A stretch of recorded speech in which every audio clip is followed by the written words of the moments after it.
मैं प्रेस के साथियों का धन्यवाद देता हूं कि इतने सुबह बुलाने पर आप सभी यहां पर आए हैं। हालांकि चुनाव खत्म हो चुका है और बहुत सारे एग्जिट पोल तरह तरह की जानकारी दे रहे हैं।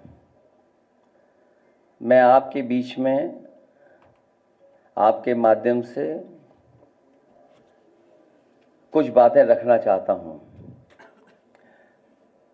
मैं शुरुआत करता हूं कि जितनी ऊंचाई पर जाकर कटती है पतंग, उतना ही बड़ा होता है उसका पतन। भाजपा कई दोषों के लिए जिम्मेदार है।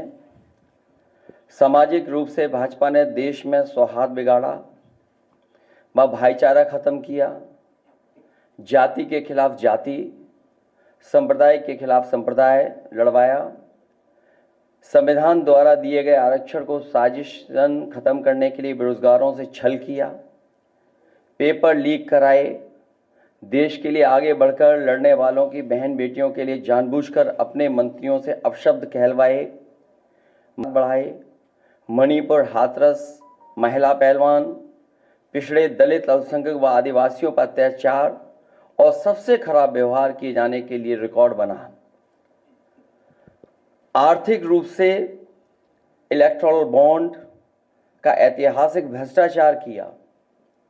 इलेक्टोरल बॉन्ड के माध्यम से पैसा कमाने के लिए मुनाफाखोरी को बढ़ावा दिया, जिसने महंगाई को बढ़ाया। अपने फायदे के लिए भाजपा ने जनता पर बेतहाशा महंगाई थोप दी। नोटबंदी से व्यापार का चौपट कर दिया। भ्रष्ट जीएसटी से छोटे दुकानदार तक को मंदी का शिकार बना दिया। किसानों की जमीन हड़पनी चाहिए, काले कानून लाने चाहे, खाद की बोरी की चोरी की, लाभकारी मूल्य नहीं दिया, 35 सालों की सबसे बड़ी बेरोजगारी में देश को धकेला, महंगाई से गरीब को और गरीब बना दिया, अमीरों के अरबों के लोन माफ किए लेकिन किसानों के ऋण के लिए आत्महत्या के लिए मजबूर किया, ब्याज की दरें घटाकर मध्यम वर्ग की बचत को बेकार कर दिया, बैंकों में तरह तरह के चार्ज और पेनल्टी से लोगों के खाते दीमक की तरह अंदर ही अंदर खा गए, बैंक लॉकरों के नाम पर जिम्मेदारी से पल्ला झाड़ लिया, नैतिक रूप से चंदे तक का पैसा खा गए, केयर फंड के नाम के आगे पीएम के नाम का इस्तेमाल करके बाद में हिसाब देने से मना कर दिया, अपराधियों को शामिल करने, उनके कृत्यों पर पर्दा डालना, जैसे मणिपुर में अपने संगी साथियों द्वारा बेटी के साथ मानवीय व्यवहार में, बीएचयू छात्र अभद्रता कांड में, खीरी किसान हत्याकांड में, हाथरस की बेटी के बलात्कार हत्या व कानपुर देहात कांड में जहां मां बेटी को झोपड़ी में जिंदा जलाकर मार डाला, ऐसे अनगिनत उदाहरण हैं। शारीरिक रूप से देखें तो भाजपा लोगों के शरीर स्वास्थ्य से भी खिलवाड़ किया, उसके भी दोषी हैं। भाजपा ने बिना जांच परखे जानलेवा वैक्सीन लगवाई, कमीशन खाकर गलत दवाइयों को पास करके लोगों का जीवन खतरे में डाला। इसका सीधा असर जनता की सेहत पर पड़ेगा और आने वाली पीढ़ियों की तंदुरुस्ती पर भी। भाजपा पीढ़ियों पर प्रहार की दोषी भी है। मनोवैज्ञानिक रूप से लोगों के दिल और दिमाग में जानलेवा वैक्सीन लगवाने के बाद बीमार होने पर डर बैठा दिया। महिलाओं के अंदर असुरक्षा का भाव घर कर गया। युवा अनएम्प्लॉयमेंट या अंडर एम्प्लॉयमेंट से डिप्रेशन का शिकार हुआ। राजनीतिक रूप से चंडीगढ़ के मेयर चुनाव में कैमरे के सामने धांधली की, चुनी हुई सरकारें गिराईं, खरीद फरोख्त का नकारात्मक सियासत को जायज ठहराया, पारिवारिक रूप से राजनीतिक फायदे के लिए परिवारों को लड़वा दिया, भाई के खिलाफ भाई को।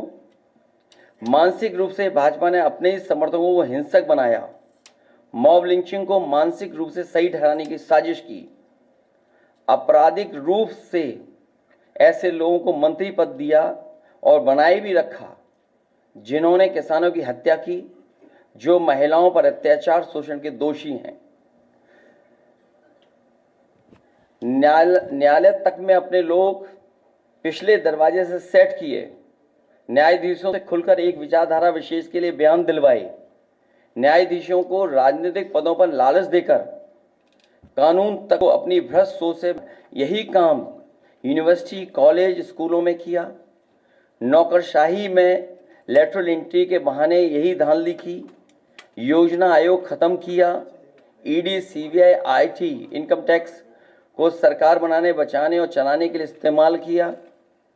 झूठे आंकड़ों से देश और दुनिया को छला, जिससे अंतर्राष्ट्रीय स्तर पर भारत को विकासशील देशों की भाजपा ने इन्हीं सब कारणों से देशवासियों की जिंदगी को खतरे में डाल दी। भाजपा का झूठा राष्ट्रवाद, चीन की घुसपैठ से रजांगला मेमोरियल जैसे शहीदों के बलिदान का स्मारक तक नहीं बचा पाए।